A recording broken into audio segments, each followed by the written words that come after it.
Okay, guys, my name's Tom, and I'm back again to talk about something that I feel is quite a problem for some people. Here I have a preposition to and for. Now, this preposition sometimes confuses a lot of people, so we're going to try to sort them out. Alright, so with all this said, Uh, there are no set rules. There are no set rules on how to use them. There's no specific rules. But we're going to be looking at some examples on how we can, use them in sentences. Looking at this one here, the first one is to express reason, and I have here two sentences, that definitely talks about the same reason. But there are some differences relating to them and telling us how we can use them. The first one, I went to the store to buy milk. I went to the store to buy milk. Why? To buy milk. Okay, that's the reason. And the second one, I went to the store for milk. Alright? Why? For milk. So the reason, all the same. It's all about the milk. But I will look at why we have to say to and why we have to use for in the second sentence.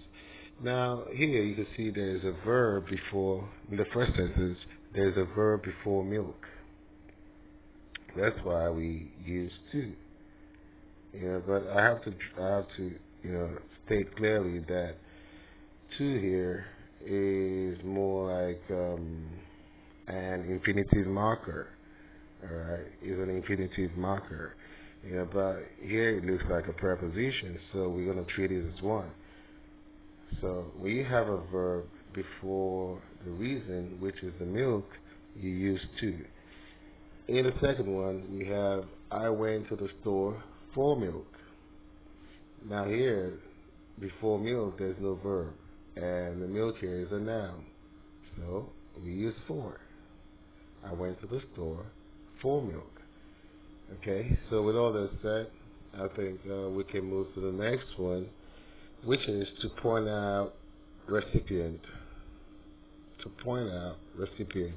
Oh, sorry, I have to make a correction here. Recipient is wrong. It should be an E somewhere. Okay, so let's fix that as an E. Okay, recipient. And who is a recipient? Is a receiver.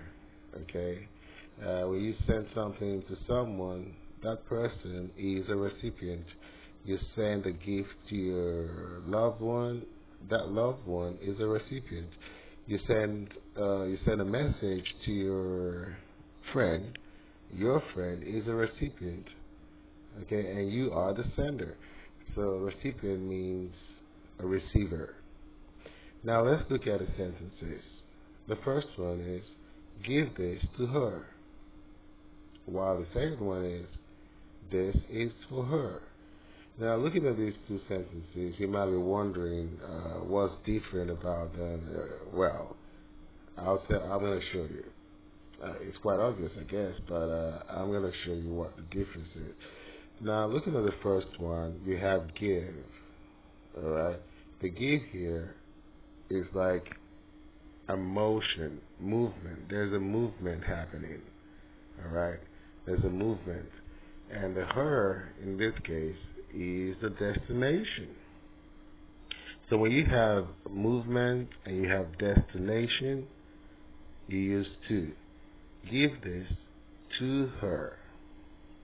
Or movements such as send, take, alright, take this to your friend, to.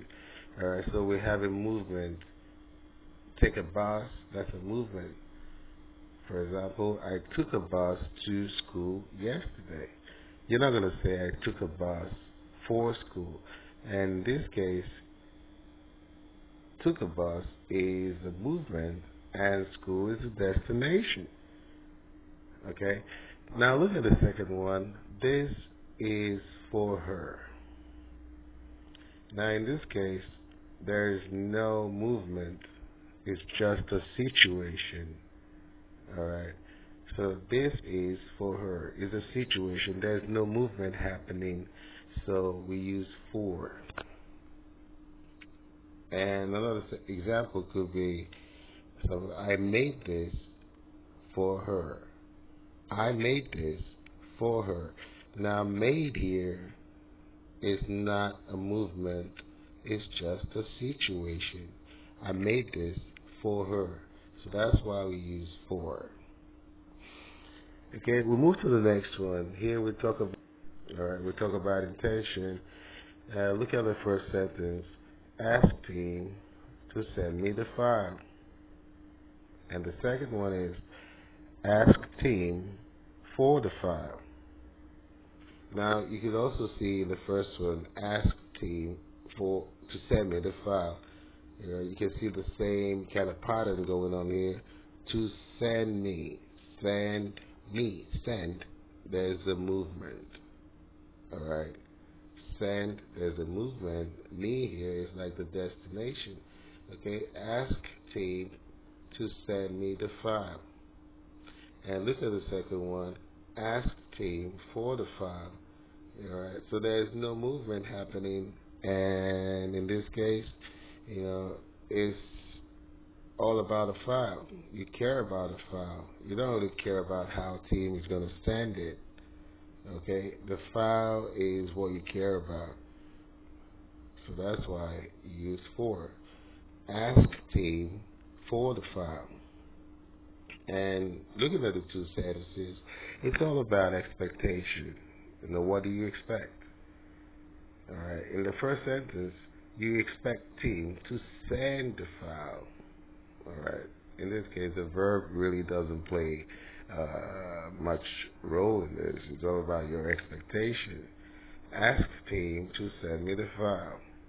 All right. There's a movement, there's a destination, and the expectation is that team should send you the file.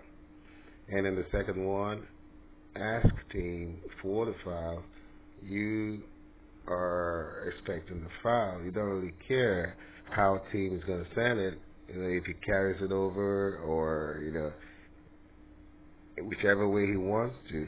You don't care about how he's going to send it. You care about a file. Okay, with all this said, I think we're going to draw the curtains right now and say goodbye. And it's been a wonderful time with you all. And like I keep saying, I appreciate you for spending your time and your subscriptions and your likes. I really would like to say a big thank you to everyone that has been supporting this movement. All right, so have a great day and see you soon. I'll be having the part 2 of this soon, and I would like you to comment below and tell me what you think. If you have any suggestions or anything that you want me to talk about, then feel free to comment below. All right, have a good night. Blessed.